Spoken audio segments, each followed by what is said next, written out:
Internal competition పెట్టి ధరలు తగ్గకోకుండా రైతు నష్టపోకుండా ఉండే విధంగా చేసినటువంటి ఘనత మాది కాదా? మేము చేయకుండా చేస్తాం. 5 సంవత్సరాలు ముఖ్యమంత్రిగా పనిచేసినటువంటి జగన్మోహన్ రెడ్డి గారు రైతుల పక్షాన నిలబడి రైతులకు మద్దతు ధర కల్పించే విధంగా అన్ని చర్యలు తీసుకున్నాం. మార్క్ ఫెడ్ని రంగంలోకి దింపి అనేకమైనటువంటి ఉత్పత్తులను కొన్నాం. ధాన్యం కొనుగోలు విధానంలో 65,000 కోట్ల రూపాయలు వెచ్చించి ధాన్యాన్ని కొన్నటువంటి సందర్భం. అదేవిధంగా ఇతర పంటలకు సంబంధించి 7,800 కోట్ల రూపాయలు వెచ్చించాం.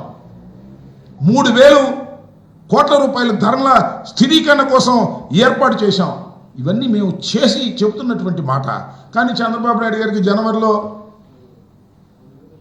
వీళ్ళు మన హార్టికల్చర్ డిపార్ట్మెంట్ వాళ్ళు నివేదిక ఇస్తే దాన్ని తీసి పక్కన పెట్టాడు.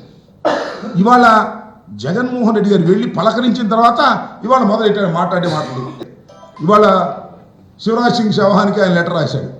ఆ లెటర్లో చాలా స్పష్టంగా చెప్పారు 20,000 నుంచి 27,000 వరకు కూడా గత ప్రభుత్వంలో 27 వరకు గత ప్రభుత్వంలో మిర్చి ధర అమ్ముడుపోయింది.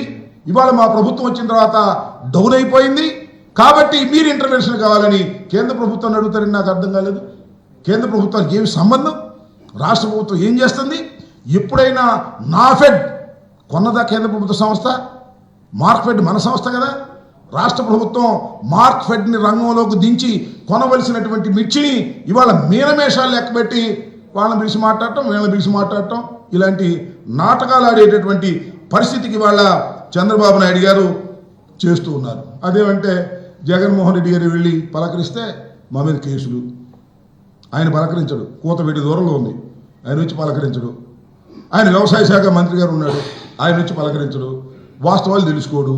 పోనీ ఏదైనా ఎలక్షన్ నోటిఫికేషను అడ్డం ఉందంటే అధికారులు పలకరించవచ్చు కదా.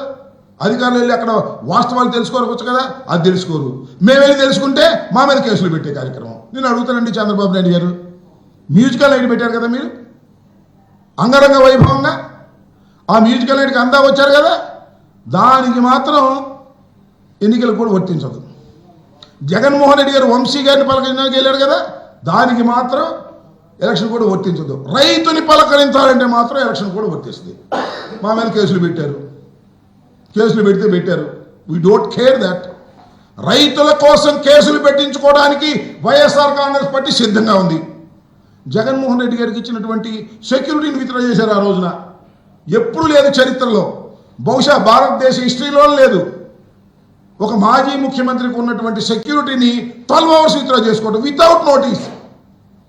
కనీసం నోటీస్ కూడా ఇవ్వకోకుండా, ఎవరన్నా ఉంటే నోటీస్ ఇస్తారు, నోటీస్ ఇచ్చి మీరు వెళ్ళొద్దు అంటారు, లేదు వెళ్తే మేము ఇవ్వలేమంటారు. అలాంటి డిస్కషన్ మాకు ఇస్తారు. వితౌట్ నోటీస్ సెక్యూరిటీ విత్డ్రా చేసుకున్నారు. దుర్మార్గం, కక్ష సాధింపు చర్యల్లో భాగంగా ఇవాళ ఈ కార్యక్రమాన్ని అంతా నిర్వహిస్తున్నది. ఇది చాలా అపార్థమైనటువంటి విషయం. అంతేకాదు, నేను చాలా స్పష్టంగా చెప్పదలుచుకున్నా, జగన్మోహన్ రెడ్డి గారు రైతులకు మేలు చేయాలనేటువంటి ఉద్దేశంలో